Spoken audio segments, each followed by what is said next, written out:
요즘 우리 한국 사회에서 가장 영향력 있는 언론인이 누구죠? 네, 손석희 사장이죠. 네, 손석희 사장이 1992년에 MBC가 파업할 때 구속까지 됐었죠. 그래서 이제 구속된 손석희 사장을 그 당시에 손석희를 돕자 해가지고 많은 사람들이 후원도 하고 또 기도도 하고 뭐 등등의 그런 일을 했었던 것을 기억합니다. 그분은 그 상식적인 판단에서 옳은 일이라면 바꾸지 말자. 내가 죽을 때까지 그 원칙에 흔들리지 말고 나가자라고 하는 그런 자의명을 가지고서 그런 언론에 종사했다라고 하고 JTBC로 갔을 때 그 사람이 변절한 거 아닌가라고 하면서 상당히 우려를 했었는데 오히려 가서 정말 아주 훌륭한 역할을 해내고 있는 것을 보게 됩니다. 이게 이 사회에서 양심에 따라서 바르게 살고자 하는 사람들이 좌절하게 되면 다음 세대에서는 양심에 따라서 하려고 하지 않고 늘 권력의 눈치를 보면서 불의에 영합하는 자들이 판을 치게 되겠죠. 그래서 우리는 양심을 따라서 믿음을 따라서 사는 사람들을 심정적으로 지원할 뿐만 아니라 다른 모든 면에서도 지원할 수 있는 그런 준비를 해야 돼요. 지난 주간에 김재천 영사, 베트남 호치민 영사가 그런 실명으로 정말 말도 안 되는 국가기관에서 검증도 안 된 사람을 그 나라의 대사로 세우고 온갖 그 권력과 국가의 자원들을 개인을 위하여서 쓰고 있다라는 사실을 이렇게 알면서 그걸 폭로해서 고난을 겪고 있다라고 이렇게 들었는데 사실 그러한 그 양심에 따라서 신앙을 따라서 바르고 올곧게 해 나가는 사람 이런 사람들을 우리는 어떻게 보면 지원할 수 있는 그런 준비를 해야 됩니다. 그래서 그런 분들이 어떻게 보면 생계에 위협을 받고 있다면 재정적인 지원까지도 할 준비를 할 수 있는 그런 그 공동체적인 그 삶을 살아야 되죠. 하나님의 모략 또 잊혀진 제자도라고 하는 베스트셀러를 썼던 달라스 윌라드는 이렇게 말합니다. 지금 이 땅에서 하나님 나라를 실현해야 한다라고 하면서 이렇게 말하고 있어요.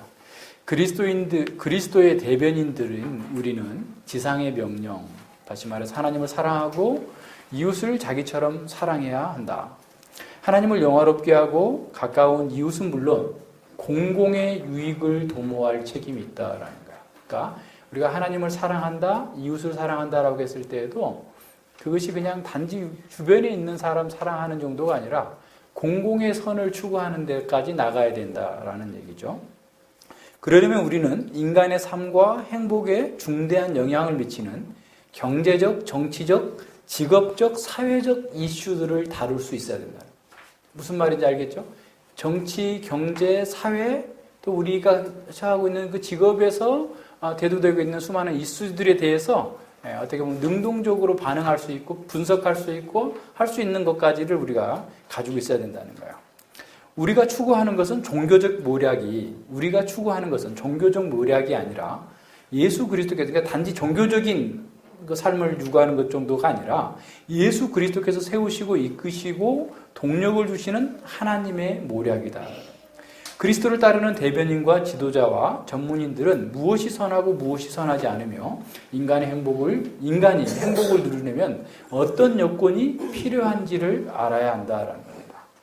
자, 우리가 그리스도를 따르는 대변인으로서 우리가 살고 있는 그 모든 영역 속에서 일하는 속에서 무엇이 선이고 무엇이 악인지를 분별할 수 있어야 되고 인간이 진정으로 행복해지려면 무엇이 필요한지를 알고 있어야 된다는 겁니다. 나아가 자신의 직업이 무엇이든 그 직업을 통해서 상대하는 대중들에게 그것을 알려줄 수 있어야 된다는 거예요. 무슨 말인지 아시겠죠? 어떤 것이 선이고 어떤 것이 악인지 우리가 상대하고 있는 대중들에게 말해줄 수 있어야 된다는 거예요. 자, 물론 그 책임을 아무도 혼자서 도맡을 필요는 없다. 대중 매체로서의 모종의 행사를 지속하여 어떤 이슈나 결정 때마다 요란하게 떠들어댈 필요도 없다. 그러니까 어떤 무슨 일이 사건이 벌어지면 막 신문 광고를 한다든가 뭐 어떤 방송을 해가지고 그 문제를 크게 어떻게 그 문제를 해결하기 위한 그렇게 나가라는 것은 아니라는 거예요. 물론 일부 지도자와 대변인들은 특별히 눈에 띄는 책임을 맡아야 할 때도 있어요. 그러니까 이제 사회 고위층에 있는 그리스도인이라 한다면 그런 일을 해야 될 수도 있다는 거죠. 그렇지만 자, 그것은 그들의 지유 때문일 수도 있고 특정한 활동이나 분야에서 수반되는 지식과 능력 때문일 수도 있다는 겁니다. 하지만 그런 경우에도 자, 우리가 추구하는 것은 공공의 선과 만민의 번영이다라는 거야. 우리는 특수 집단, 특수 이익 집단을 옹호하는 것도 아니고 공적인 지위나 지명도를 이용해서 특정 이념이나 특정 신학을 퍼뜨리려는 것도 아니다라는 거야. 그러니까 예를 들어서 사회 문제를 참여하니까 사회 참여적인 민중신학이나 해방신학을 하자는 게 아니라는 거예요. 사회 개혁운동을 하자라는 게 아니라는 겁니다. 자, 이 이슈 대신 저 이슈로 정치 권력을 쌓거나 이 후보 대신에 저 후보를 지지하라는 것도 아니다라는 거예요. 그보다 우리가 하려는 일은 하나님의 사랑과 지혜를 제시하는 거다라는 거예요. 앞서 얘기한 것처럼 무엇이 선이고 무엇이 악이고 어떻게 하면 우리가 행복해질 수 있고 공공의 선을 이룰 수 있는지 정치, 경제, 사회 이 모든 분야에 대한 이슈를 우리가 알고 제시해 줘야 된다는 거죠. 자, 그리하여서 이슈가 무엇이든지 간에 불과 학력에 빛이 되어서 어둠 속을 비추려는 것이다라는 거예요.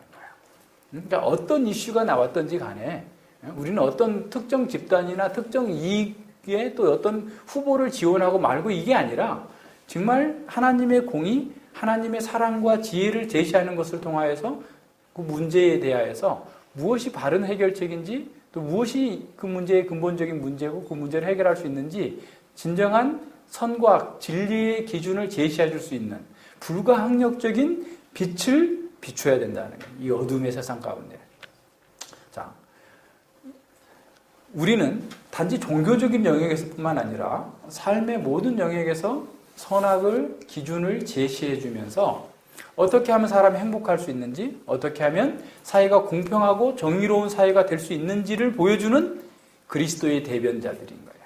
그리스도의 모략가들인 거예요, 우리가.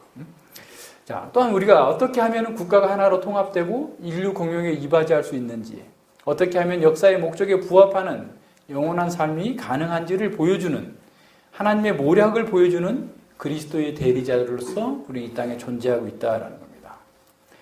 자, 그런데 우리가 비성경적인 관행에 타협하면서 사는 것은 잘못일 뿐만 아니라 무정하다라는 비성경적인 관행에 우리가 타협해버리면 그거는 잘못일 뿐만 아니라 무정한 거예요. 무정한 거예요. 불의한 상황을 묵인하는 것은 사랑에서가 아니라 부정적인 영향을 두려워하는 데서 나온 거다라는 겁니다. 우리가 타인에게 경건하고 거룩한 사랑을 베풀고 싶다면 기꺼이 위험을 감수하면서 문제를 정면으로 돌파하는 사랑을 실천해야 됩니다. 이것이 그리스도의 제자가 이 땅에 사는 거예요. 사도행전은 하나님의 나라가 이 땅에 전진하는 가운데에서 정말 그 장엄하게 하나님 나라가 전진한 것뿐만 아니라 어떻게 이 복음이 사람들의 모략과 책략을 무효화시키면서 반대를 무효화시키면서 하나님의 영원한 책략, 하나님의 모략을 받아들이고 만드는지를 우리에게 보여주고 있어요. 자, 4절을 보면은요, 성령께서 주시는 그 말씀에 순종한 안디옥 교회는 자신들에게 가장 중요한 지도자를 선교사로 파송했습니다. 그런데 4절에서는 그 선교사들을 파송한 것이 성령님께서 보내셨다라고 그래요. 두 사람이 성령의 보내심을 받아 실류교에 내려가서 배 타고 구브로에 가서 그랬죠. 그래서 교회가 성령의 음성을 민감하게 듣고 반응하여서 순종함으로써 교회가 그 선교사를 파송했지만 결국 그것은 성령님께서 보내셨다라고 하는 것이죠. 그래서 우리가 하나님의 말씀을 따라서 이루어지고 있는 그 모든 것의 권위는 궁극적으로 하나님께 있는 거죠. 그래서 사람이 하고 있는 것처럼 보이지만 하나님께서 그 일을 이루어 가시는 거예요. 그러니까 교회의 어떤 질서를 정하는, 교회의 법을 정하는 것도 하나님의 성경에 위배되지 않는다면, 성경과 같다면 하나님의 권위로서 받자라는 겁니다. 자, 바울이 그리고 사울이 바나바가 함께 그 첫 선교지로 선택한 것이 구브로입니다. 키프로스라고 하는데 그것도 역시 성령님께서 그쪽으로 가게 하신 거죠. 왜 그쪽으로 갔는지, 왜 그 첫 번째 그 사역지로 구브로를 택했는지에 대해서는 성경에 나오진 않습니다. 이 구브로는 지중해 그에서 한 세 번째로 큰 섬이에요. 그래서 동서로 가로의 길이는 한 200km 가까이 되고, 그 다음에 이 폭은 남북으로는 한 100km 정도 되는 그런 그 섬이죠. 그래서 꽤 큰 섬입니다. 그 섬에 또 그 유대하고도 좀 가까워가지고 유대인들이 좀 많이 이렇게 살고 있는 그런 그 섬이었습니다. 자, 그렇다면 생각해 보면 이 구브로에는 누구의 고향이죠? 바나바의 고향이에요. 그리고 이 구브로는 당시에 길리기아 다소 사람 바울과 같은 그 지역이죠.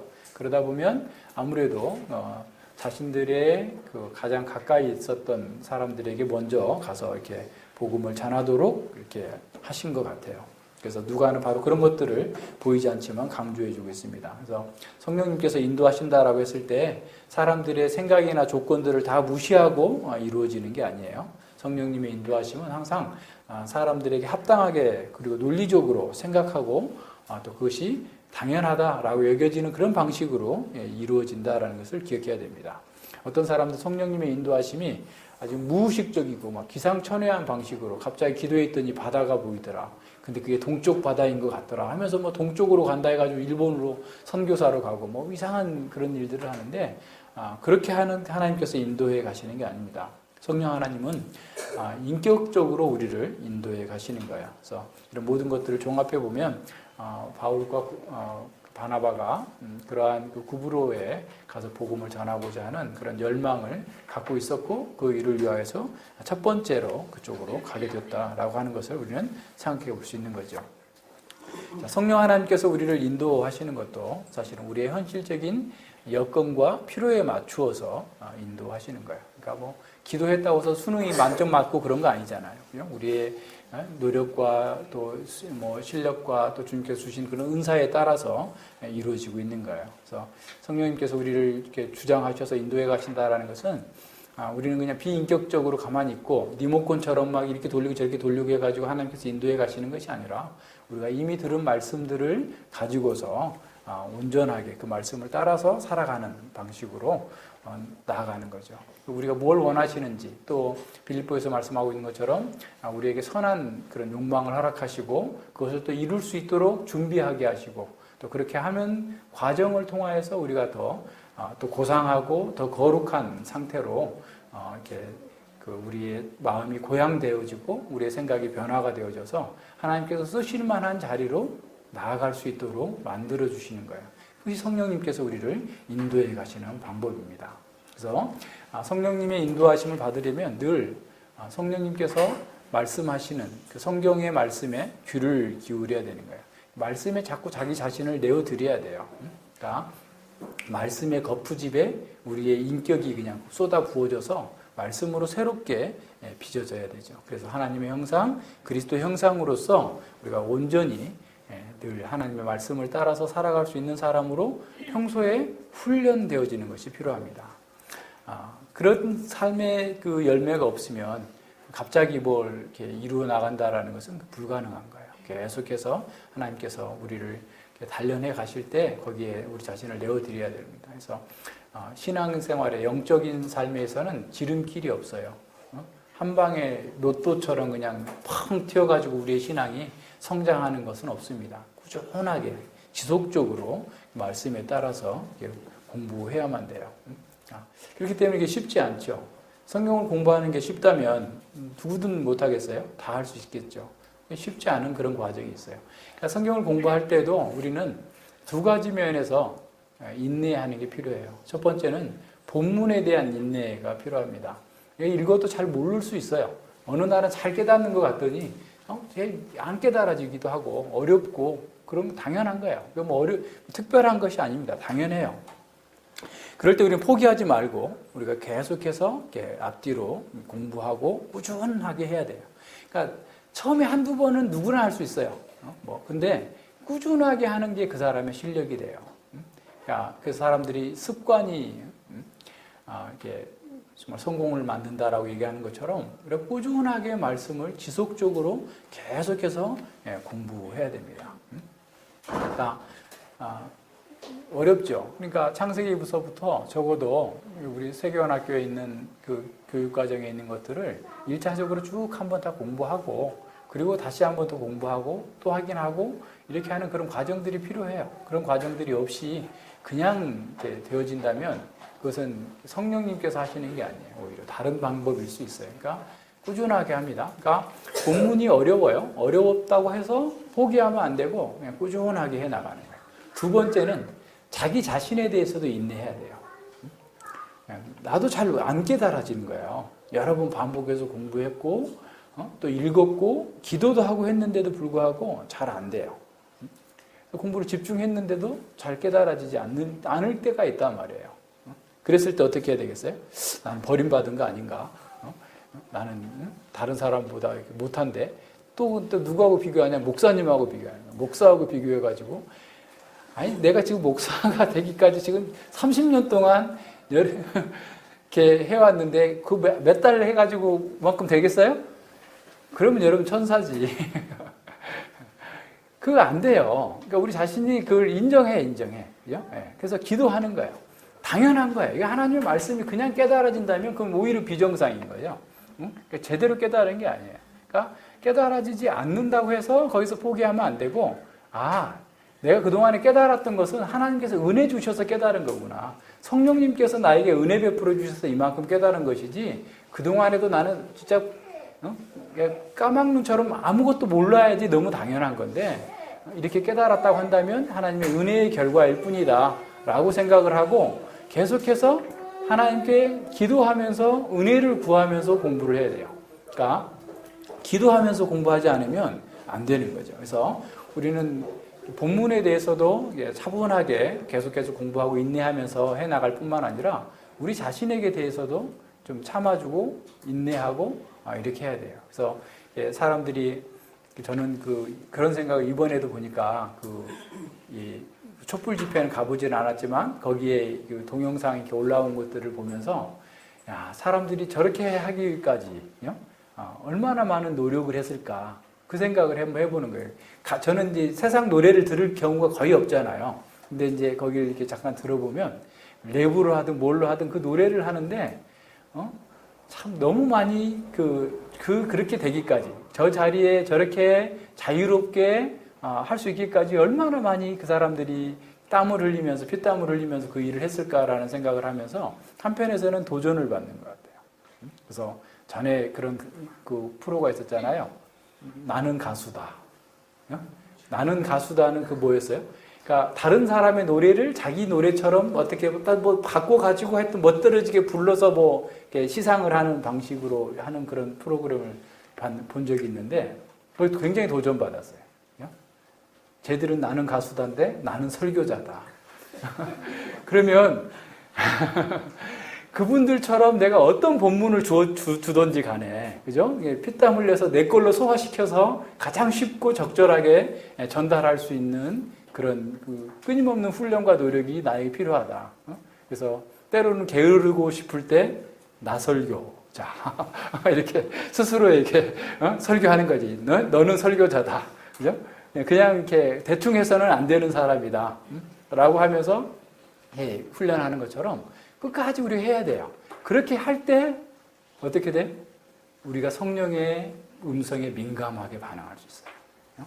그래서 이제 운전해보면 그렇잖아요. 처음에 운전을 할 때는 막 나는 반드시 핸들을 들고 있는데 자꾸 옆으로 막 가요.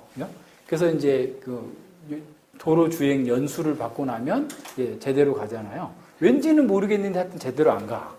뭔지 모르겠어요. 혼자서 해보면. 그러니까 이제 한 번은 연수하는 사람 이렇게 불러가지고 막 이렇게 안 되더라. 그랬더니 그분이 일부러 아주 꾸불꾸불한 도로만 한나절래 이렇게 돌아다니더라고요. 그래서 해보니까 그 뒤부터 돼요. 마찬가지예요. 우리가 하나님의 말씀을 계속해서 듣고 그 음성에 귀를 기울이고 있으면, 훈련이 되면 내가 하고자 하는 것과 하나님께서 하시고자 하는 것들이 같이 맞아져 가는 것을 느낄 수가 있어요. 그렇게 가는 것이 우리가 목표예요. 그러니까 바울과 바나바가 이렇게 성령 하나님의 그 부르심을 따라서 보내심을 받아서 구브로로 갔다고 했을 때 그냥 그들이 그냥 대충 정해서 간 것이 아니라 그들은 늘 하나님의 말씀에 민감하게 반응하고 있었기 때문에 그러한 모든 것들을 종합적으로 판단해서 그렇게 나갔다라는 사실을 보게 됩니다. 5절 보세요. 5절에 보면 살라미에 이르러, 구브로에 있는 살라미 첫 번째 성인 거죠. 그 항구인 거죠. 하나님의 말씀을 유대인의 여러 회당에 전할세 요한을 수종자로 두었더라라고 그랬어요. 살라미라고 하는 곳에 여러 회당이 있었다라는 거죠. 그러니까 유대인의 회당이 여러 개가 있었다라고 하면 유대인들이 굉장히 많이 살고 있다라고 하는 것을 알 수가 있습니다. 그러니까 보통 지난번에 빌립보 이제 뒤에 가서 보면 16장에 가서 보면 빌립보에는 유대인의 회당이 없었어요. 그러니까 유대인들이 10가정 정도가 모이면 하나의 회당을 이렇게 세우는데 그 숫자도 안 될 경우에는 회당이 없고 그냥 기도처에서 따로 모여서 기도하고 말씀 듣고 예배하고 이런 상태였는데 이 살라미는 굉장히 유대인들이 많아가지고 유대인의 회당들이 여러 개 있었다라는 것을 보게 됩니다. 나중에 이제 그 역사에 보면 그 유대 전쟁이 일어났을 때, AD 66년 이후에 이제 유대 전쟁이 일어났을 때 이 유대인들도 함께 그 반란에 가담했다가 수천 명이 이 구브로에서 죽게 됩니다. 그리고 추방당하고 그런 걸 보면 굉장히 많은 사람이 유대인들이 살았던 것을 보게 돼요. 지금 현재 이 구브로의 인구가 한 80만 명 정도 된다고 하는데, 당시에 지금 제주도가 많이 늘어가지고 65만 명 이렇다는데 원래는 한 50만 명 정도도 안 됐었는데 인구가 갑자기 늘어났다고 그러잖아요. 근데 그런 거에 비하면 지금 현재 구브로에 한 85만 명 정도 된다고 하면 그 당시에 고대니까 그렇게 많지 않았을 텐데 수천 명이 죽고 추방당했다라고 하면 굉장히 많은 사람들이 거기 살았던 것으로 보여요. 그러니까 바로 가깝거든요. 한 200km도 안 돼, 100km 이 정도나 아마 될 거예요. 그 정도 거리에밖에 없었기 때문에 유대인들이 많이 살았던 것이죠. 그래서 아마도 구브로 출신인 바나바는 자신의 친지들과 가까운 사람들에게 먼저 복음을 전하고 싶었을 수도 있고, 그리고 회당에 가서 복음을 전하게 되죠. 그리고 회당에서 복음을 전하면서 사람들에게 많은 어떤 열매가 얼마나 있었는지 그것에 대해서는 누가는 기록하지 않고 있어요. 아마 있었겠죠. 없지는 않았을 텐데 누가는 아주 중심된 사건들만을 지금 기록해 나가고 있기 때문에 그대로 이제 쭉 내려가서 구브로 섬의 수도인 이제 바보로 간 내용들이 이제 6절 이하에 나오는데 5절에서 우리가 한 가지 생각해 봐야 될 것은 뭐냐면, 자, 먼저 왜 이방인의 복음을 전하도록 파송을 받았는데 유대인의 회당들에 가서 복음을 전했는가라고 하는 생각을 한번 해볼 수 있습니다. 그러니까 유대인의 회당에는 사실은 유대인들만 있었던 게 아니고 경건한 이방인들이 있었죠. 그러니까 어떻게 보면 전략적으로 접근했음을 우리는 알 수 있어요. 그러니까 어디를 가든지 간에 바울은 늘 유대인 회당에 가서 먼저 이렇게 복음을 전합니다. 왜냐하면 이 복음은 이 구약 성경의 성취로서 이렇게 주어진 것이기 때문에 구약을 어느 정도 아는 사람들에게 복음을 전하는 것이 좀 더 효과적이죠. 만약에 이제 이 사도행전 18장, 17장에 가서 보면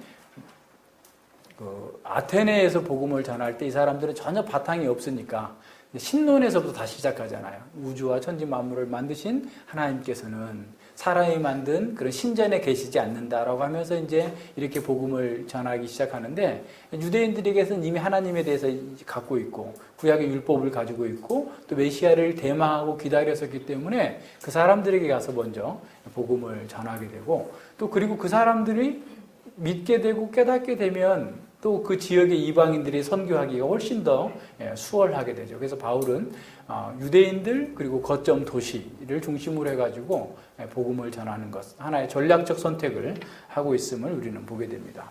뿐만 아니라 유대인 로마서에 가서 보면 유대인들이 구원에서 완전히 배제된 것이 아니고 오히려 이방인의 구원을 통하여서 유대인들도 시기나게 해서 구원받을 수 있게 하게 하시는 하나님의 은혜의 경륜을 바울은 깨달았었기 때문에 그렇게 했었던 거죠.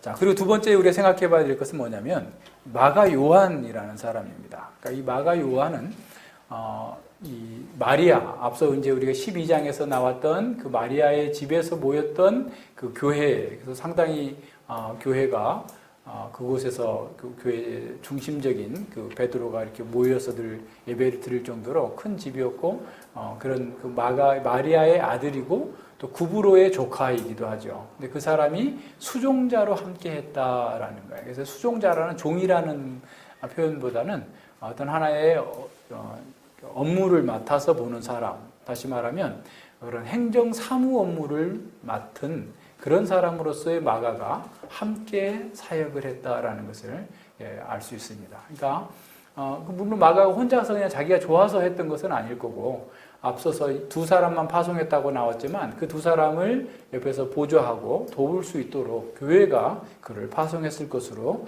보여집니다. 그래서 굉장히 어려운 일이죠. 그것도 뭐 예를 들어서 성경 두루마리를 가지고 가야 된다든가, 또는 어디 뭐 이렇게 앞에 사전 조사도 하고 등등의 그런 거 많이 하잖아요. 그러니까 우리가 이제 요즘에도 테마기행 보면 거기서 나와서 뭐 하는 사람은 한 사람이 다 하지만 스태프들이 막 한 9명, 10명 이렇게 같이 따라다니잖아요. 그래서 미리 다 뭐 답사하고, 근데 그 테마기행에서 하는 사람들은 뭐 우연히 어느 집에 가서 밥을 얻어먹은 것처럼 하는데 그거 다 사기예요. 다 이미 그렇게 말 안 했으면 좋겠어, 그냥. 그죠? 그냥 이렇게 초대받았다고 하면 미리 얘기해서 초대받았다고 하면 될 텐데, 마치 우연히 그런 것처럼 이렇게 얘기하는데, 다 어떻게 보면, 작가가 쓰고, 뭐 이런 모든 스텝이 함께 이렇게 하는 거죠. 그러니까 사실 그 일이 더 중요할 수 있어요. 거기 나와서 하는 사람은 얼굴이 보이고 뭐 이렇게 즐기는 것처럼 보이지만 실제로 그 옆에 주변에 그 돕는 사람들이 굉장히 중요한 일을 하죠. 마찬가지입니다. 선교 사역을 하는 것, 또 교회에서 이렇게 사역을 하는 것도 앞에 나와 있는 게 목사가 덜 잘 보이니까 목사가 모든 걸 다 하는 것처럼 보이지만 할 수도 없고 해서도 안 되는 거죠. 각각의 사람들이 각각의 은사를 따라서 함께 팀으로서 사역을 해야 된다라는 사실을 이렇게 보게 됩니다. 그래서 두 사람의 나중에 이제 구브로 사역을 지나서 이 마가가 떠나버리잖아요. 이렇게 가버려요. 그러니까 바울이 나중에 다시 2차 전도 여행을 할 때 이 마가를 데리고 가냐 못하느냐라고 할 때 저 바나바하고 아주 대판 싸워요. 그냥 말다툼 정도가 아니고 그냥 꽉 부딪힐 정도로 싸우는데, 그게 이제 아마도 교회에서 공식적으로 그러한 일을 하도록 이렇게 맡겨줬고 임무를 담당하도록 했는데, 그것을 그냥 무슨 이유인지 모르겠지만 자기 힘들다는 이유 뭐 등등의 여러 가지 이유를 가지고서 그것을 떠나버렸기 때문에 바울은 이 사람 신뢰할 수 없다 해가지고 이제 안 데려가겠다는 거고, 바나바는 회개하고 돌이켰으니까 같이 가자라고 한 거죠. 물론 그렇게 싸워서 큰 나쁜 것은 아니고 그걸 통해서 또 복음은 더 진전이 됐겠죠.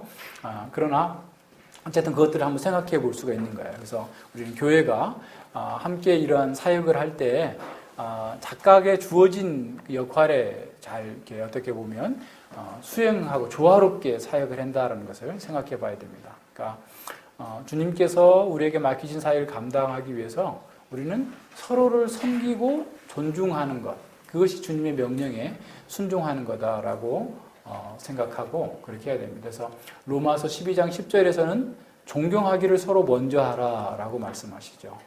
그러니까 존경하기를 서로 먼저 할 수 있으려면 우리가 먼저 하나님께 복종되어 있어야 돼요. 이게 쉬운 일이 아니죠.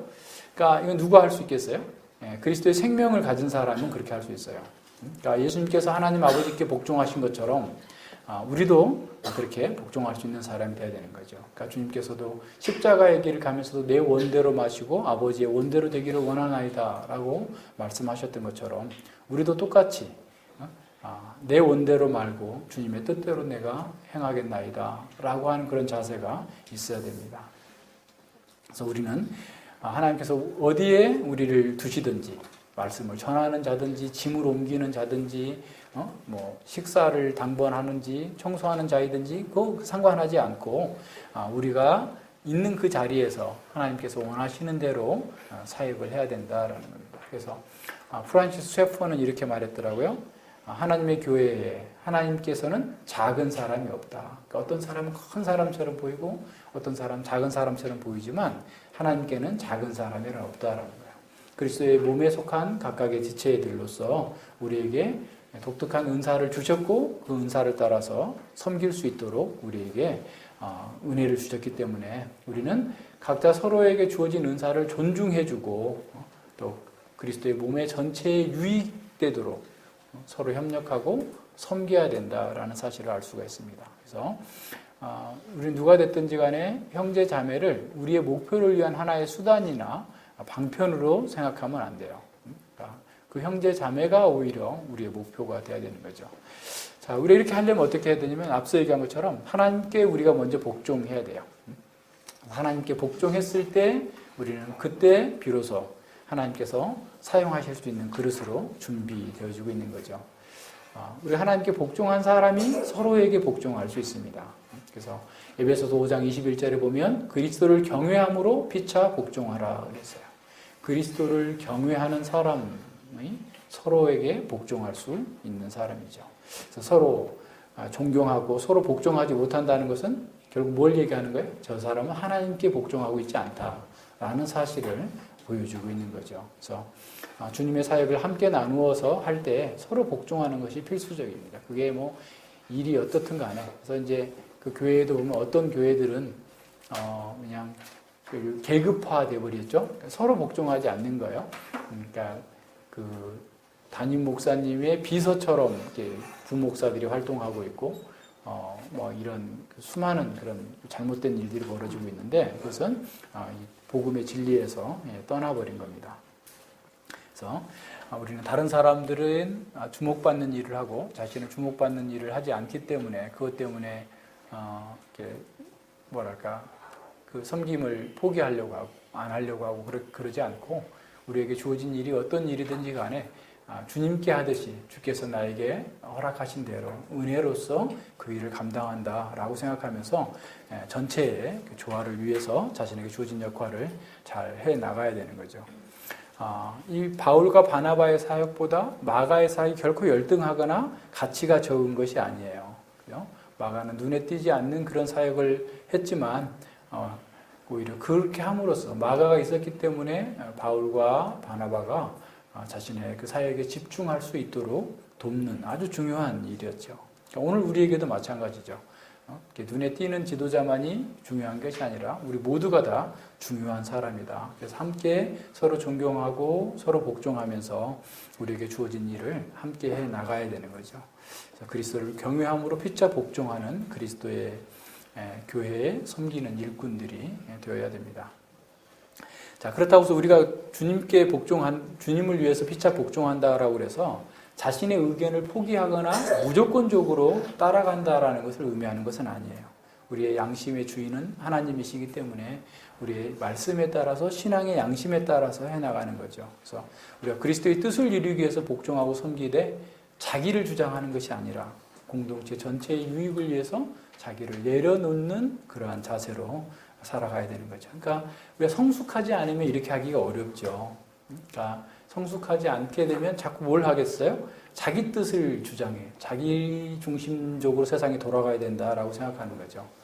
그러나 우리가 주님을 닮으면 닮을수록 주님을 더욱 사랑하면 사랑할수록 우리는 진정으로 사랑 가운데에서 다른 사람에게 더 복종할 수 있는 사람이 되는 거예요. 그러니까 누가 더 잘 복종할 수 있고 누가 더 다 협력할 수 있느냐면 주님을 더 사랑하는 사람. 그 사람이 강한 사람이고 아름다운 사람이고 성숙한 사람인 거죠. 그래서 은혜 안에서 자란 사람은 자기의 뜻보다 하나님의 뜻을 더 소중하게 여기고 자기보다 남을 더 존중히 여길 수 있는 사람이 될 수 있는 거죠.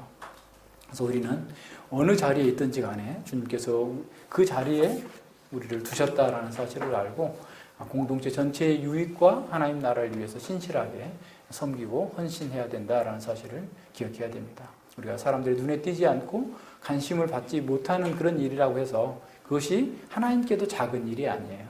우리는 그 일 또한 하나님께서 크게 사용하시고 크게 보시고 동일한 상을 주신다라는 사실을 기억해야 됩니다. 그래서 우리는 그리스도께 충성하는 자답게 우리에게 주어진 그 일에도 협력하고 살아갈 수 있어야 돼요.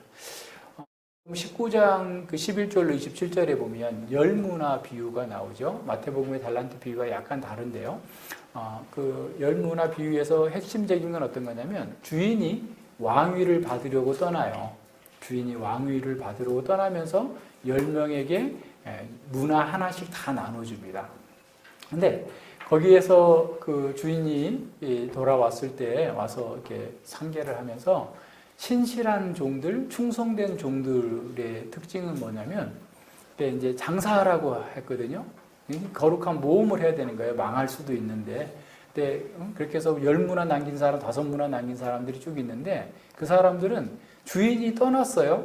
그럼에도 불구하고 주인이 있는 것처럼 한 거야. 주의 뜻을 따라서, 자기 주인의 뜻을 따라서 한 거예요. 근데 신실하지 못한 종은 주인이 안 올 거다. 언제 올지 모른다. 라는 생각을 갖고 주인에 대해서도 아주 잘못된 생각을 갖고 있는 거예요. 아주 나쁜 사람이라고 생각하는 겁니다. 그래서 이 사람 다시 올지 못할 거야. 라고 생각을 하는 거죠. 자, 그것은 좀 종말을 살아가는 우리에게 주어지는 말씀이에요. 예수님이 왕위를 받으러 가셨어요. 사실은 왕이에요. 그렇지만 아직 안 오셨어요. 그때 종의 신실함이 신실하냐 신실하지 않느냐가 드러나는 거예요. 그러니까 예수님이 안 계셔도 나는 예수님이 계신 것처럼, 예수님이 옆에서 보고 계시는 것처럼 신실하게 행하는 거예요. 그렇지 않은 사람은, 악한 종들은 예수님이 없어. 자신의 생각과 사상에 예수님이 없어요. 하나님이 없다. 어리석은 자는 이르기를 하나님이 없다라고 하는데 그 사람들이 시편 14편에서 어리석은 자가 예배드리지 않는 사람이 아니에요. 이스라엘 공동체에 있던 사람들이에요. 그런데 그 사람들이 실제 삶에서 예수님이 없는 것처럼 사는 거죠. 그래서 자기 방식대로, 자기 지혜대로, 자기가 원하는 것을 하면서 살아가는 사람들입니다. 중요한 것은 예수님은 지금 우리에게 안 계시지만 예수님께서 주신 은사가 우리에게 다 있다는 거예요. 우리에게 동일한 은사들이 있어요. 그러니까 그것이 예수님께서 주신 것이라고 생각하고 우리의 육신의 눈으로 왕이 안 보인다 할지라도 지금 그 왕이 내 옆에 있는 것처럼 다시 오실 것처럼 확신하는 사람은 신실하게 그 일이 크든 작든지 간에 열심히 하는 거예요. 그래서 내가 지극히 작은 것에 충성하였으니 10고을 다스리는 권세를 주리라. 착하고 충성된 종에게 주는 약속인 거죠. 오늘 우리도 마찬가지예요. 우리에게 있는 일이 우리에게 작아 보이지만 예수님께서는 작아 보이지 않아요. 다 큰 일입니다. 그러니까 교회를 섬기고 우리 안에서 주님께서 기뻐하시는 일을 행하는 일에 있어서 경중이 없다라는 사실을 알고 그 가운데에서 우리는 최선을 다해서 진실하게 해 나가야 됩니다. 자, 6절과 12절에 보면 이제 바보에서 이르러서, 이게 바보는 구브로 섬의 행정 도시예요. 동쪽 편에, 서쪽 편에 있는 거죠. 구브로 섬의 서쪽에 있는 행정 도시에 가서 복음을 전하게 되는 거죠. 바보에 이르러 바 예수라 하는 유대인 거짓 선지자를 만나니 그가 총독 서기오 바울과 함께 있으니 서기오 바울은 지혜 있는 사람이라 바나바와 바울을 불러 하나님의 말씀을 듣고자 하더라. 박수의 엘루마는 이 이름을 번역하는 박수라 저희를 불러서 저희를 대적하여 총독으로 믿지 못하게 힘쓰고 있는 그런 상황이죠.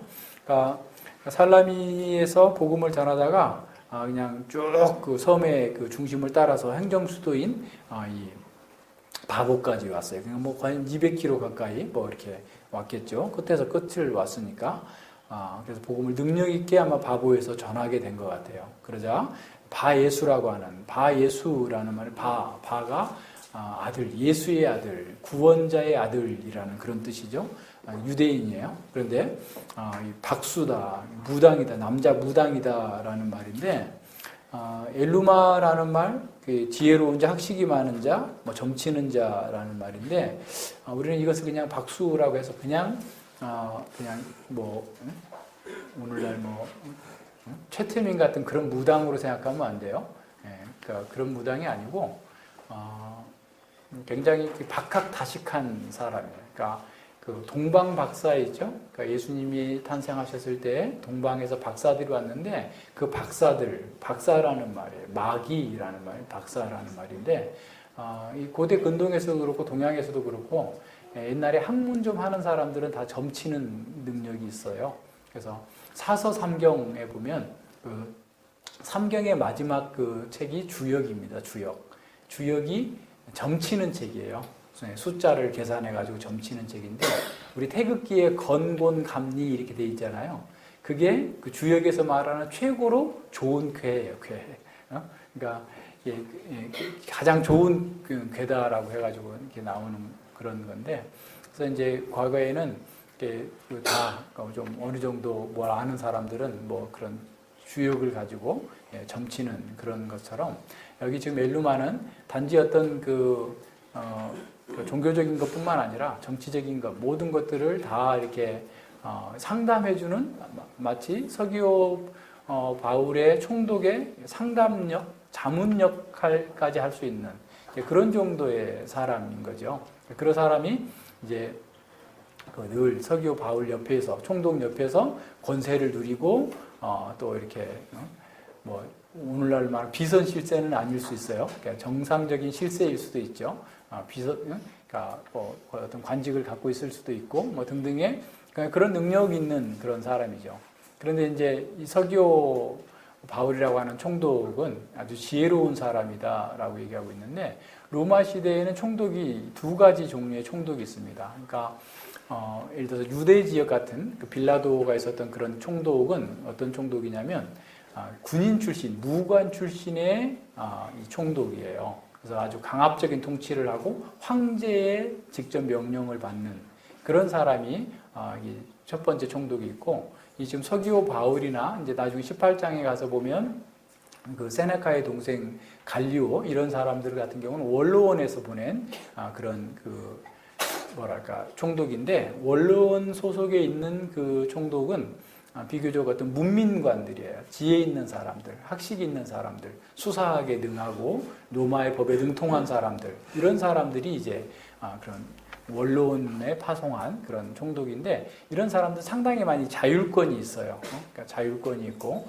군인 총독 같은 경우는 이제 어떤 사회적인 혼란이나 반란의 기미를 아예 싹 눌러버리기 위해서 어떤 강압적인 통치를 했던 사람이고, 황제의 명령을 따라서 하는 사람이기 때문에 잘못했다가는 황제에게 이렇게 잘리기도 하고 그러죠. 그러니까 근데 그런 면에 비해서 이런 원로원에서 파송한 그런 총독은 상당히 자율권도 있고 그리고 지혜로운 사람, 이런 사람이었어요. 이제 이런 사람이 어떻게 보면 로마의 권력에서 그 정치적인 권력도 있고 또 지혜도 있고 뭐 가진 게 부족한 게 없을 것처럼 보이는 사람, 더군다나 거짓 선지자로부터 수많은 조언을 듣고 있는, 이름에도 불구하고 뭔가 공허한 거죠. 아니면은 지식에 대한 더 탐구를 하고자 했을 것이고, 바울과 바나바가 그 바보에서 여러 지역에서 회당들이나 기타 지역에서 복음을 전한다는 소식을 듣고 그 복음에 대해서 듣고 싶어서 그들을 초청해서 불러오게 된 겁니다.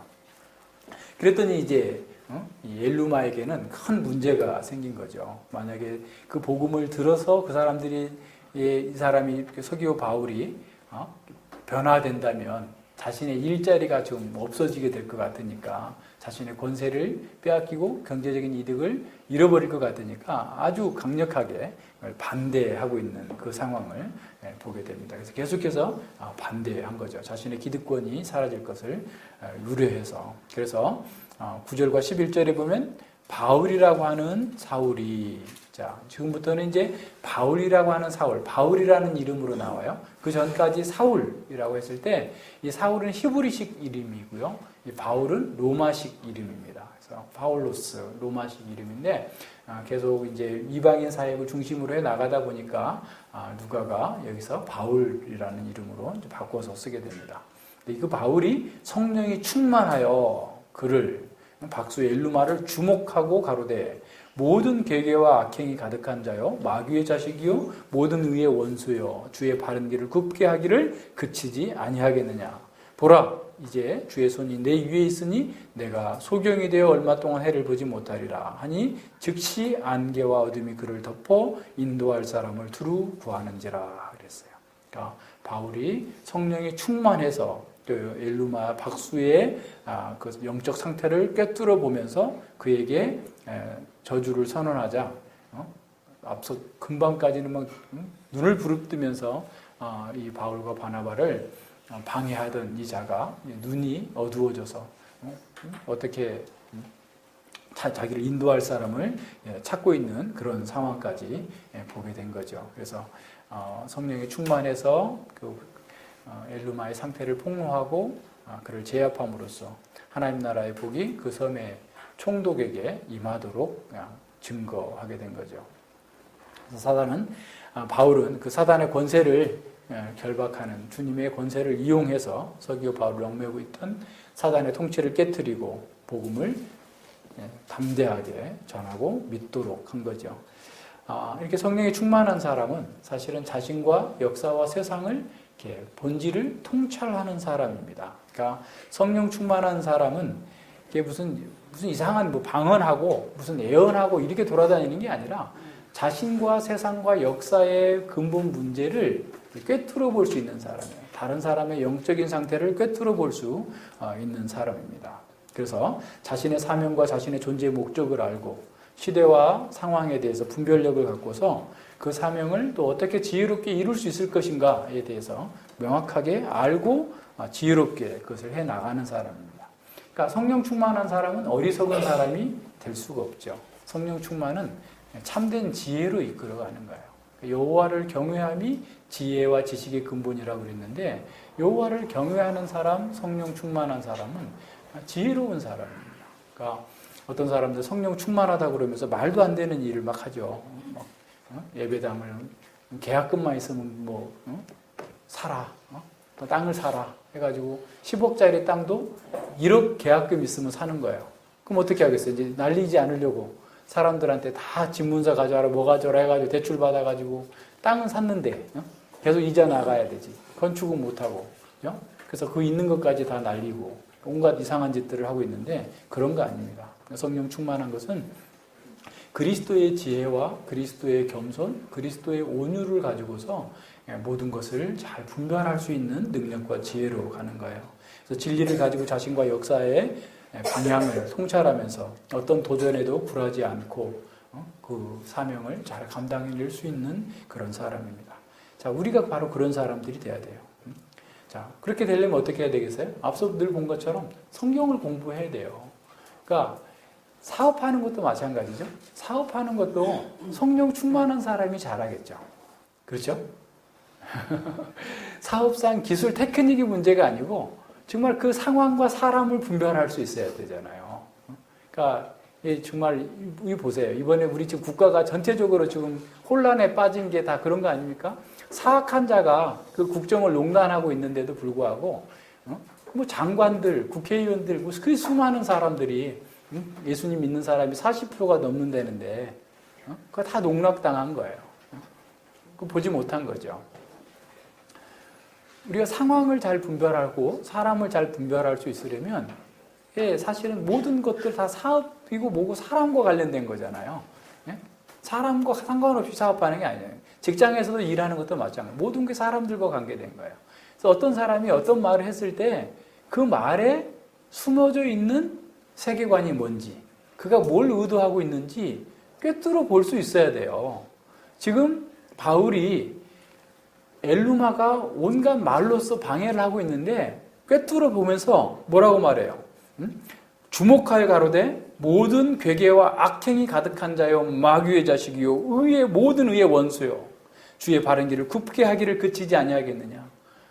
그 사람의 말은 아주 부드럽고 또 그 서기오 바울 총독에게 가장 유익하게 또 들릴만하게 달콤하게 모든 얘기를 다 했을 거예요. 그렇지만 지금 바울 사도는 그의 영적 상태와 현상과 그 결과가 어떠할 것인지를 꿰뚫어서 보고 선언하고 있는 겁니다. 더 이상 그 일에 나타나지 못하도록 만드는 것이죠. 자, 우리가 성경을 공부한다라는 것은 그래서 지혜를 얻는다는 것은 세상의 본질을 통찰하는 눈을 갖게 된다는 겁니다. 그래서 우리는 성경을 열심히 공부하라고 하는 거예요. 그냥 괜히 공부하라는 게 아니에요. 우리는 종교적인 지식을 얻기 위해서 성경을 공부하는 게 아니에요. 물론 하나님을 아는 지식을 얻는 거지만 하나님을 아는 지식을 갖게 되면 세상과 나를, 역사를 통찰할 수 있는 눈이 생기는 거예요. 지혜가 생기는 겁니다. 그것을 위해서 공부하라는 거죠. 그래서 이 지혜를 우리가 얻고 그 지혜를 따라 살기 위해서 기도해야 되는 거죠. 자, 복음을 대적하는 이런 사람들에 대해서 우리도 그렇다면 바울처럼 이렇게 선언할 수 있을까를 한번 생각해 봐야 돼요.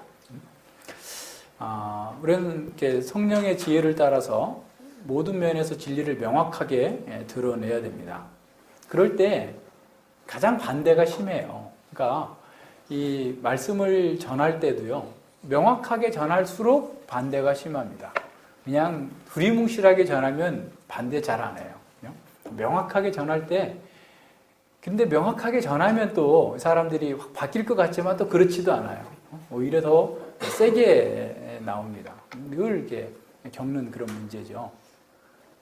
자, 그럴 때 마태복음 7장에서 개와 돼지들에게 진주를 던지지 말라라고 하셨던 그 말씀을 기억하면서 계속해서 말씀을 거부하는 사람들에게 사정하면서 복음을 전할 필요는 없어요. 나와야 되죠. 그렇지만 우리는 복음에 대해서 분명하게 선언할 필요가 있어요. 이 진리에 대해서 당신이 어떻게 반응하느냐에 따라서 영원한 운명이 결정될 수 있다는 사실을 명확하게 제시해 줘야 됩니다. 때로는 아주 단호하게 해줘야 돼요. 사실 이것이 진정한 사랑이죠. 엘루마에게 그냥 듣기 좋은 얘기로 부드럽게 얘기해가지고 되겠어요? 불가능한 일이에요.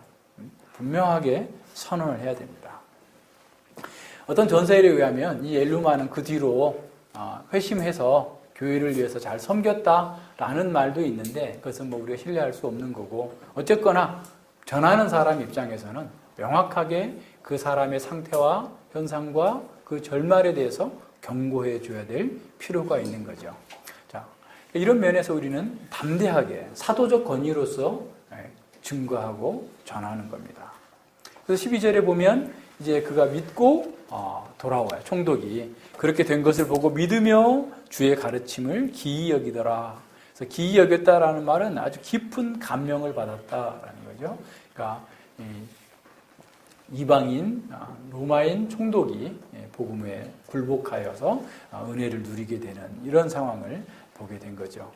자, 이런 면에서 정말 이 구브로에서의 전도, 또 이 바보에서 그 행정 수도에서 교회가 생겨났고 또 그 뒤로도 아마 수많은 그런 일들을 이루었을 것으로 보여지게 됩니다. 자, 박수 엘루마는 유대교의 거짓 선지자였습니다. 복음에 대한 대적은 복음을 아예 모르는 사람들보다는 오히려 복음을 알고 복음을 전한다고 하는 사람들에 의해서 더 심각하게 대두되었습니다. 그들이 복음을 대적하는 그 첫 번째 이유는 복음의 그 내용 자체보다도 복음으로 인해서 자신들의 이익이 상실될 것을 두려워하기 때문에 그래요. 그러니까 우리가 그 아모스에서도 보면, 아모스 6장에서도 보면 아마사라고 하는 베델의 제사장 선지자가 아모스를 내쫓으려고 하잖아요. 내쫓으는데 이 국가 반역죄를 이렇게 적용해가지고 이렇게 죽이려고 하는 거예요. 왜 그러냐면 자신의 이익에 반하기 때문에 그래요. 자신의 경제적인 이익에 반하기 때문에 사람들은 아주 강력하게 나옵니다. 사도행전 19장에 보면 이제 에베소가 완전히 도시의 복음화가 될 정도로 아주 크게 부흥을 이루게 되는데, 어느 정도 부흥이 됐냐면 은감실이 안 팔리는 거예요. 은으로 만든 우상이 안 팔려요. 아데미라고 하는 우상을 팔아야 되는데 그 우상은 신이 아니다 라고 이렇게 가르치는 것들이 온 도시에 퍼져가지고 20만 명이나 되는 그 에베소 도시에 퍼져가지고 안 팔리는 거예요. 그러니까 이 우상을 만드는 그 은감실 조합에서 이제 데모를 하는, 쉽게 말하면 폭동을 일으키는 거예요. 이럴 정도로. 그게 뭐 복음의 내용 그 자체보다 그들은 뭐 그 관심도 없지만 자신들의 사업에 지장을 받게 되기 때문에 강력하게 반대하는 거죠. 16장에서도 보면 그 빌립보에 있는 그 점치는 여종으로 말미암아서 돈을 벌었던 그 주인 같은 경우도 점쳐서 돈을 많이 벌었는데 귀신 때문에 이 귀신 들린 여자가 예수님을 믿게 되고 자기의 이익의 소망이 끊어지니까 아주 강력하게 반응하고 대적하는 것처럼 사람들은 사실은 대부분의 이런 거짓 선지자들은 그들의 목표는 늘 돈에 있기 때문에 돈이 우상이기 때문에 자신에게 있어서 이익이 상실될 것처럼 보이면 아주 극단적으로 대적하게 됩니다. 여기서 바로 박수 엘류마도 아주 그런 거죠. 자신의 권위와 자신의 경제적인 안정이 상실될 것처럼 보이자 모든 것을 동원해서 복음을 대적하고 믿지 못하게 했던 겁니다. 이런 사람들 누구보다 열심히 신앙생활을 하는 것처럼 보이지만 실제로는 자신의 이익에 과도하게 집착하는 사람이에요. 세상적인 힘과 쾌락에 중독되어 있기 때문에 그것이 없으면 삶의 의미를 찾지 못하게 되는 거죠. 그래서 그들은 입으로는 하나님을 부르고 하나님을 예배한다고 하지만 실제로는 자신의 육신의 정욕과 안목의 정욕, 이생의 자랑을 섬기고 있는 거예요. 많은 목회자들이 그런 데 빠져 있는 거죠. 그러니까 이생의 정욕, 이생의 자랑, 육신의 정욕, 안목의 정욕 이런 것들은 아주 어떻게 보면 수준이 낮은 그런 자들이지만 좀 더 낫다고 하면 이생의 자랑을 갖기를 원하는 거죠. 노회장이 돼야 되고 박사학위를 가져야 된다. 이런 생각들을 많이 합니다. 그래서 가짜 박사 중에 목사들이 제일 많아요. 가짜 박사들이 너무 많습니다. 자, 그런 사람들의 특징이 뭡니까? 세상에서의 힘, 세상에서의 자랑을 추구하지만 진짜로 하나님 말씀에 대해서는 그렇게 관심이 없어요. 말씀을 열심히 공부하지 않아요. 말씀을 배우고 연구하는 것에서 하나님의 부유하심을 맛봐야 되는데 그렇게 하지 않아요. 참된 목자는 하나님의 말씀을 연구하고 가르치는 것에서 부유함을 누려요. 기쁨을 누립니다. 뿐만 아니라 그 말씀을 가르쳐서 성도들이 성장하고 안정을 누리는 것을 박사학위처럼 생각하는 거예요. 나의 기쁨이요 나의 면류관이다 라고 바울이 얘기했던 것처럼 그렇게 사는 거죠. 참된 목자는 자신의 이익이 아니라 자신에게 맡겨진 성도들의 형편을 살피고 그들의 유익을 위해서 자족하면서 어려우면 어려운 대로 쉬우면 쉬운 대로 모든 면에서 자족하면서 그 일을 해나가는 겁니다. 하지만 거짓자들은 자신들의 목적을 위해서 사람들을 수단으로 취급하는 거예요. 자기가 얼마나 많은 것을 이루었는가, 내가 얼마나 큰 교회를 이루었는가, 얼마나 명성을 가졌는가, 얼마나 많은 성공을 거두었는가, 이런 것이 그들의 가장 큰 관심이죠. 근데 그것들을 다 소유했다 할지라도 그것으로 그들은 만족하지 못해요. 그래서 자꾸 엉뚱한 짓을 합니다. 신비주의로 나가고 이상한 주의로 나가요. 요새 기독교 개신교 수도원주의들이 막 생겨나고, 그죠? 무슨 관상기도만 하는 무슨 기도원 수백억씩 들여가지고 막 여기저기다 만들어 놓고 다 그 대형교회 목사들이거든요. 다 가졌던 사람들이에요. 만족을 못하는 거예요. 반성경적인 행위를 하고 있는 겁니다. 에스겔 34장 3절과 4절에서 악한 목자들에 대해서 이렇게 꾸짖습니다. 너희가 살찐 양을 잡아 그 기름을 먹으며 그 털을 입되 양의 무리는 먹이지 아니하는도다. 주님의 양인데 그 주님의 양을 잡아먹는 거예요. 너희가 그 연약한 자를 강하게 하지 아니하며 병든 자를 고치지 아니하며 상한 자를 싸매주지 아니하며 쫓긴 자를 돌아오게 아니하며 잃어버린 자를 찾지 아니하고 다만 강포로 그것들을 다스렸도다. 이스라엘의 목자들의 죄들을 얘기하는 거죠. 지도자들, 왕, 선지자, 제사장 다 마찬가지입니다. 이런 악한 목자들은 양떼에게 좋은 것이 무엇인지를 추구하는, 묻는 것을 묻지 않고 오히려 그 양들의 은사와 재능을 착취해서 자기의 필요를 채우고 자기의 목표를 이루고자 하는 상태로 나가는 거죠.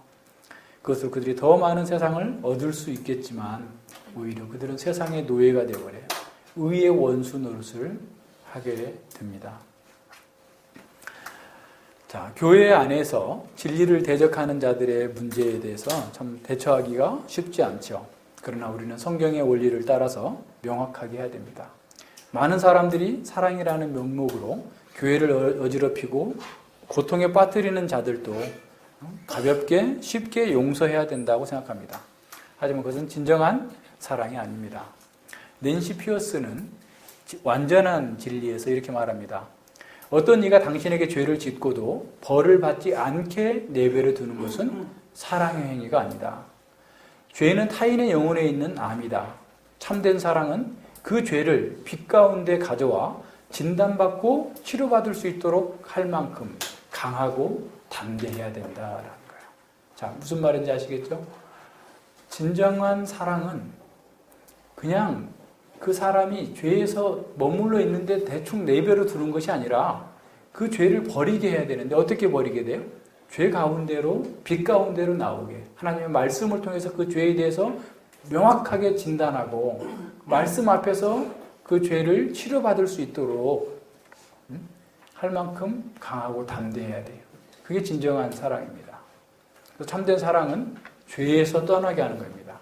그것이 고통스러운 과정을 포함한다 할지라도 영혼의 수술을 거치는 것만큼 고통스럽다 할지라도 담대하게 그 죄에 맞서서 그 죄에서 떠나게 하는 것이 진정한 사랑이에요.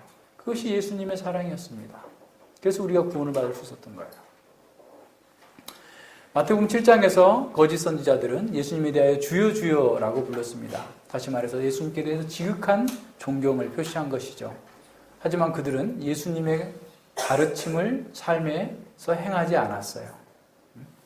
자, 입술로는 주님을 존경한다고 했으면서도 주님의 뜻을 따르지 않는 불법을 행한 것입니다. 자, 우리가 고백하는 말이 아니라 우리가 추구하는 바가 우리가 누구인지를 말해줍니다. 우리가 주님을 닮기를 추구한다면 우리는 주님을 닮게 될 것입니다. 그러나 우리가 세상을 닮기를 추구한다면, 세상의 힘을 갖기를 추구한다면 우리는 세상과 같아질 것입니다. 그래서 어거스틴은 도덕적 성품은 우리가 무엇을 알고 있는가가 아니라 우리가 무엇을 사랑하는가로 평가할 수 있다라고 그랬어요. 그 사람이 지식을 많이 가졌어. 그래서 뭐 이런저런 말은 다 잘해요. 그런데 그런 지식을 가지고 세상을 사랑하느냐, 자기를 사랑하느냐, 아니면 하나님을 사랑하고 하나님의 말씀대로 살기를 추구하고 주님을 닮기를 추구하느냐에 따라서 그 사람이 어떤 사람인가를 드러낸다라는 겁니다. 자, 우리는 이런 배교의 시대에 살고 있습니다. 이런 배교의 시대에 어떻게 개혁교회를 세울 수 있을 것입니까? 교회가 세상과 다르지 않고 목사나 교인들이 다 세상의 힘을 숭배하고 있는 이 시대에 우리는 어떻게 원상의 교회를 세워나갈 수 있을까요? 그것은 탐심이 없는 목사, 탐심이 없는 성도들만이 바른 교회를 세울 수 있습니다. 목회를 자기 탐심을 위해서 하는 사람, 성도들도 교회를 나오는데 자기 탐심을 섬기는 사람, 탐심은 우상 숭배예요. 하나님의 자리에 자신의 육신의 정욕과 탐심을 가지고 있는 사람들로서는 개혁교회를 세울 수 없어요. 말에 불과해요. 우리에게 성령께서 충만히 역사하셔서 참된 교회의 자태를 회복할 수 있기를 기도해야 됩니다. 성령 충만함으로 말미암아서 우리가 그리스도의 성품을 가지고 그리스도께서 맡기신 사명을 우리의 생활 가운데 능력 있게 나타낼 수 있어야 됩니다. 성령 충만한 성도란 진리의 근거에서 행동할 준비가 되어 있고 진리에 따라서 지정의가 온전히 반응하는 사람입니다. 어떤 사람들은 지식이 없는 열정으로 감정이 고조되거나 그 감정으로 이런저런 일들을 수없이 벌이는 것이 성령 충만한 것으로 생각하는데 그것은 오해입니다. 어떤 사람은 성령 충만은 자연스러운 것이 아니라 초자연적인 어떤 초월적인 경지에 이르는 초자연적인 상태나 어떤 황홀공에 이르는 것으로 생각을 하게 됩니다. 그러나 그것은 또한 오류예요. 그들은 잠도 자지 않고 다른 사람들에게 뭔가를 막 열심히 했다라고 자랑을 하는데 그것은 다 성령의 사역과는 거리가 먼 것들임을 기억해야 됩니다. 자, 성령 충만은 성령님께서 말씀을 통해서 우리를 유기적으로 지배하시고 우리로 하여금 가장 정당한 자리에서 정당하게 행동하게 하는 것입니다. 하나님의 말씀을 통해서 자신이 어떤 존재인지 자신의 존재와 존재의 목적과 활동이 어떤 방향으로 가야 하는지를 정당하게 인식하게 해줍니다. 우리 개인적으로도 그렇지만 예수 그리스도의 몸인 교회가 성령으로 충만케 되어져야 됩니다. 이를 위해서 우리는 정말 거룩한 몸의 지체의 부분으로서 자신에게 주어진 위치와 또 그 역할에 합당하게 반응할 수 있어야 되겠죠. 각각 자기의 은사를 따라서 봉사하고 헌신하기를 힘써야 됩니다. 교회적 사명을 각성하는 것도 성령 충만의 은혜를 받아야 하고, 교회적 사명을 수행하기 위해서도 우리는 성령 충만의 은혜가 우리 안에 충만케 있어야 됩니다. 성령 충만을 받은 사람은 하나님의 말씀에 집중하고 그 말씀의 본질에 더 깊이 접촉하고자 기도하면서 주님의 뜻을 알고 그 뜻에 순종하는 것으로 기쁨과 복을 누리게 됩니다. 그렇지만 그렇다고 해서 성령 충만하다고 해서 갑자기 무식한 사람이 유식하게 되는 게 아니에요. 먼저 성령께서는 우리의 무지한 상태를 보게 해주세요. 말씀을 통해서 우리가 얼마나 무지한지 다 알았다고 하는데 실제로는 얼마나 내가 무지한 상태에 있는지를 보게 합니다. 그리고 그 무지한 상태에서 벗어나기 위해서 더욱 열심히 공부하게 하시고 기도하게 하시고 더 하나님의 지혜와 하나님의 그 능력을 갈망하게 하는 거죠. 따라서 우리가 영적인 게으름에서 벗어나기 위해서 또는 잘못된 습관에서 벗어나기 위해서 경건의 훈련에 힘써야 됩니다.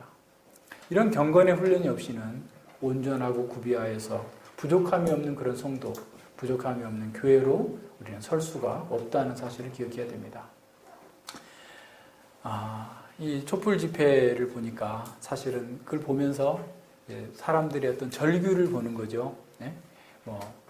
행진, 그죠? 더 좋은 낙원을 위해서 행진하자라고 목이 터져라고 부르고, 어떤 사람이 내려가야만 나라가 제대로 설 수 있다라고 고통스럽게 부르짖고 있는 것을 보게 됩니다. 자, 그걸 통해서도 우리는 하나님의 일반 은혜를 생각할 수 있어요.